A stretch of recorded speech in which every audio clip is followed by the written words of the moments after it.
Arsenal, sans pression, file en demi. Alors je sais, ça vole pas très haut, mais je vous sers ça parce qu'il fallait que je trouve une accroche pour démarrer ma vidéo sur Arsenal, Real de Madrid. Et alors, c'est pas de moi, hein, c'est pas de moi, j'ai trouvé ça sur les réseaux sociaux, je m'en sers, je vous sers ça, effectivement. Je sais, j'aurais pu faire mieux, j'aurais pu trouver mieux comme jeu de mots, mais promis, la prochaine fois, on fera mieux. On fera mieux. Allez, on passe. Donc, cette vidéo, c'est sur Arsenal, donc, qui a gagné son match contre le Real de Madrid. Arsenal qui s'est mis, enfin, qui a mis les petits plats dans les grands hein, dans cette, pour ces quarts de finale de retour hein, de Ligue des Champions. On sait les conditions honteuses du quart aller. Honte à vous, dirigeants du Real, qui avez osé proposer un tel match, une telle affiche sur un terrain impraticable, quasi impraticable, parce que malgré tout, les deux équipes ont joué, ont proposé quand même, ont produit un jeu plutôt de qualité. Donc bravo à elles, bravo aux filles. Mais honte à vous, parce que vous avez eu de la chance, on ne peut pas dire les choses autrement, de ne pas avoir eu une de vos stars qui se soit blessée durant ce match. Aucune joueuse, et ça c'est à remarquer, aucune joueuse n'a été, en tout cas, durement blessée durant le quart de finale aller. Dieu merci. Mais honte à vous, dirigeants du Real de Madrid. Vous devriez vraiment prendre exemple sur les dirigeants des clubs anglais qui savent recevoir. Arsenal a fait les choses en grand, a mis les petits plats dans les grands, comme je l'ai dit tout à l'heure, pour se recevoir, pour la réception du Real de Madrid. Ça permet aussi à Arsenal, bien évidemment, en évoluant dans les meilleures conditions sur un billard, eh ben, de proposer un super jeu. On sait que Arsenal, et il faudra que Lyon s'en méfie, hein, parce que c'est l'affiche des demi-finales, hein, donc Arsenal-OL, OL-Arsenal, et c'est dans ce sens-là. Hein. D'abord le match aller en Angleterre et le match retour en France. On sait que Arsenal déploie un jeu de qualité, et le fait de jouer sur un billard, ça aide beaucoup. Je crois que c'est l'équipe qui propose le jeu le plus abouti, bien évidemment, derrière le Barça. Hein. Le Barça, c'est encore un cran au-dessus. Hein. Le Barça, c'est une équipe de virtuoses. Mais Arsenal, vraiment, avec sous la houlette de René Slegers, donc la coach, qui faisait partie de l'équipe précédente, qui était dans le staff de Jonas Eideval, avant que celui-ci soit débarqué autour du mois d'octobre après des résultats plutôt mitigés, hein, c'était pas non plus catastrophique, mais René Slegers vraiment a pris cette équipe en main bah, le jeu des Londoniennes s'en est trouvé revigoré. Et c'est vrai que depuis, Arsenal déroule. J'ai regardé donc toute compétition confondue. À part Arsenal, depuis la reprise en main de René Slegers, n'a perdu aucun match. Donc c'est aussi simple que ça. Et a plutôt, encore une fois, été très efficace devant avec leurs attaquantes et plutôt solide derrière. Donc c'est aujourd'hui une équipe qui fait peur. Est-ce qu'elle est en mesure, sur cette base-là, d'aller chercher un titre européen qui les fuit depuis 2007? Arsenal a gagné la Ligue des Champions en 2007. Alors, c'était un autre nom hein, à l'époque, mais peu importe. Voilà, la Coupe d'Europe est dans la vitrine côté section féminine d'Arsenal. Et ils ont la possibilité, cette année, concrètement, effectivement, parce que quand on voit le match retour, on va en parler un petit peu, mais quand on voit le match retour, on se dit que cette équipe, quand même, est crédible en tant que candidat au titre européen.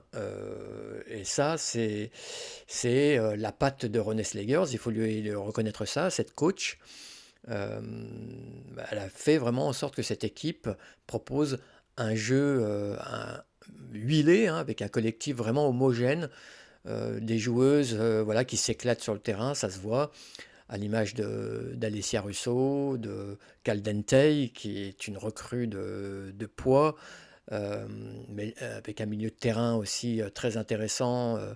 Euh, on parlera de tout ça de toute façon avec Manum aussi, la norvégienne, qu'on va affronter, enfin que la France va affronter là dans la Ligue des Nations. Donc voilà, une équipe d'Arsenal qui a fait ce qu'il fallait pour ce quart de finale retour. Alors rapidement sur les schémas tactiques, René Slegers est parti sur un 4-3-3, c'est le 4-3-3 classique d'Arsenal, avec McCabe, Catley, Williamson dans l'axe, et Fox, Emilia Fox, donc arrière latéral droite. On a un milieu de terrain à 3, Caldentey, Manum, Little, Kim Little, donc la joueuse comment dire, ultra expérimentée dans cette équipe, l'internationale anglaise. Et puis cette ligne de 3 avec l'internationale australienne Ford, Kathleen Ford, je ne sais pas si je prononce bien, Alessia Russo, et enfin Chloé Kelly, la transfuge de Man City, qui est prêtée par le club de Man City. Voilà pour le. Et puis Van Doemselaar, donc l'internationale hollandaise, dans les cages. Pour le Real de Madrid, donc Alberto Toril, un coach que j'aime beaucoup hein, d'ailleurs, était lui parti donc sur également un 4-3-3 avec Olga Carmona, donc l'internationale espagnole, Lacrar Mendez dans l'axe, Maëlle Lacrar, donc joueuse française, et côté droit, donc latéral droite, Sheila Garcia. En milieu de terrain, en fait, on avait un milieu de terrain à 3 avec Caroline Ware, l'écossaise, Angel Dahl, la milieu de terrain danoise, et Sandy Toletti, donc notre internationale française, qui complétait ce milieu de terrain. Et enfin devant Athénéa, donc Athénéa qui a marqué un but contre le Barça le week-end dernier. Non, excusez-moi, qui a marqué contre Arsenal au match aller. Elle était remplaçante, donc elle est entrée en cours de jeu. Là, elle est titulaire. Signe Brune, qui est devenue donc la titulaire euh, aux yeux de Alberto Toril, elle était plutôt remplaçante en début de saison, et c'était Alba Redondo, donc l'Uruguayenne, qui jouait. Là, il y a eu un switch sur les deux joueuses.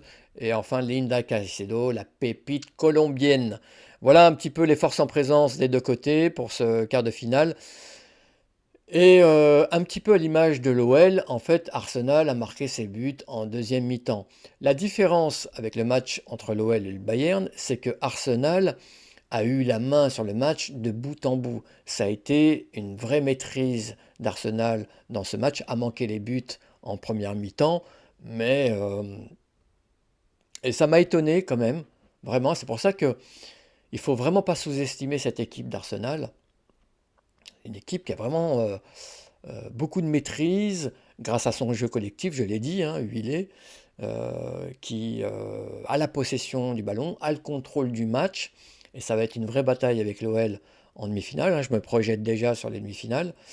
Mais c'est vrai que quand on voit ce match, le Real de Madrid, qui a quand même des arguments, qui a des joueuses techniques, qui aiment aussi avoir le ballon, eh ben, s'en est trouvé dépourvu, parce que l'ascendance technique, l'ascendance au niveau du jeu collectif a basculé du côté d'Arsenal, qui a mis en plus de l'intensité, beaucoup de vitesse dans son jeu. Donc il y a eu énormément d'occasions tout au long de la partie pour Arsenal, et c'était simplement une question de temps. Là où l'OL a quand même pêché dans l'intensité, dans les intentions, dans la qualité technique en première mi-temps contre le Bayern, là, Arsenal, d'entrée, a mis les ingrédients qu'il fallait. C'était vraiment une question de temps. Et donc, la deuxième mi-temps a permis de concrétiser cette domination totale de l'équipe d'Arsenal. Donc, les 3 buts, on a un doublé d'Alessia Russo, qui a été couronnée meilleure joueuse du match. C'était mérité. C'est une joueuse incroyable. Il faudra vraiment s'en méfier. Et puis le but aussi de Mariona Caldentey, donc qui est vraiment parfaitement intégré, la transfuge du Barça.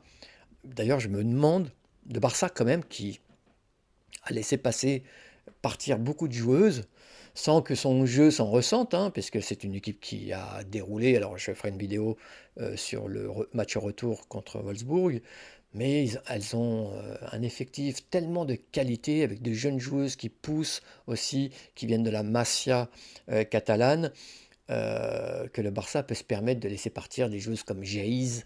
Alors, je ne sais pas si je prononce bien aussi, hein, la pépite brésilienne, qui est partie à Manchester United, qui a un peu plus de mal, qui a laissé partir Kara Walsh, donc à Chelsea, et qui a laissé partir aussi Mariona Caldentey, euh, une joueuse incroyable qui pesait dans cette équipe catalane. Et là, donc, elle amène toute sa qualité technique, toute sa compétitivité, son esprit compétiteur à cette équipe d'Arsenal. Et c'est une pièce maîtresse, un atout indéniable pour cette équipe. Et bien sûr, ça sera une joueuse à surveiller comme le lait sur le feu pour cette équipe de l'OL. Donc voilà, c'est 3 buts qui résument parfaitement la différence qu'il y avait entre Arsenal et Real de Madrid. Le Real de Madrid n'a pas existé. Après, à la décharge du Real de Madrid, c'est des hauteurs qu'ils ne connaissent pas encore. C'était leur premier quart de finale de Ligue des Champions, championnes, excusez-moi. Euh, le Real de Madrid, en plus, donc, a enchaîné 3 matchs, donc un triptyque de folie, puisqu'ils ont joué le quart de finale aller contre Arsenal. Ils ont joué un match, enfin une journée de championnat espagnol contre le Barça, le Classico, donc au Barça en plus, et qu'elles ont gagné en plus. Elles ont gagné 3-1 ce match-là. Donc il a fallu quand même déployer énormément d'énergie pour ce Classico, et essayer de revenir quand même dans la course au titre, même si je pense que les choses sont faites. Euh, Parce que, à part le Real de Madrid qui peut contester la suprématie, même sur un match gagné, donc 3 points face au Barça, derrière en Espagne, on sait qu'il y a une énorme différence entre le Barça et le reste des équipes. Donc, qui enchaîne donc le Barça, le Classico, le week-end dernier, et qui remet le couvert donc cette semaine, la semaine qui vient de s'écouler, match retour contre Arsenal. Donc il faut quand même encaisser ça pour ces joueuses. Je l'ai dit, hein, les hauteurs sont inédites. Euh, Là, on est vraiment sur du très très haut niveau européen. Et donc ça sollicite les organismes, ça sollicite aussi en termes de concentration. On ne peut pas sortir indemne de 3 matchs comme ça de très très haut niveau. Et je pense que le Real a payé la note parce que, encore une fois, ils ont vraiment manqué, on va dire, de jus, euh, d'intensité dans la globalité du match pour pouvoir rêver, même si elles avaient 2 buts d'avance au coup d'envoi, pouvoir rêver donc à une demi-finale possible contre l'OL. Voilà ce qu'on pouvait dire sur ce match. Donc Arsenal, vraiment une équipe à ne pas sous-estimer, ne pas penser que pour l'OL c'est fait, bien au contraire. Et souvenez-vous quand même du temps où Jonas Eidevall était le coach, c'était pas, il n'y a pas si longtemps, contre l'OL de Sonia Bonpastor. Je crois que c'était l'année dernière ou il y a 2 ans. Souvenez-vous que l'OL avait subi son plus grand revers en Ligue des Championnes, parce qu'il avait perdu son match à la maison contre Arsenal, 5 buts à 1. Et il y a pas mal de joueuses qui seront encore là en demi, du côté d'Arsenal. D'ailleurs, pas mal de joueuses aussi lyonnaises qui étaient là. Donc il faudra vraiment, vraiment se méfier de cette équipe. Et surtout pour l'OL, ne pas jouer 45 minutes d'un match, parce que là, elles se feront vraiment punir et fesser euh, comme il se doit. Quand on est à ces hauteurs, il faut vraiment être sérieux de bout en bout, de la première à la 95e minute. Voilà ce qu'on pouvait dire sur ce match, les amis. Je vous souhaite une bonne continuation. Va va voum!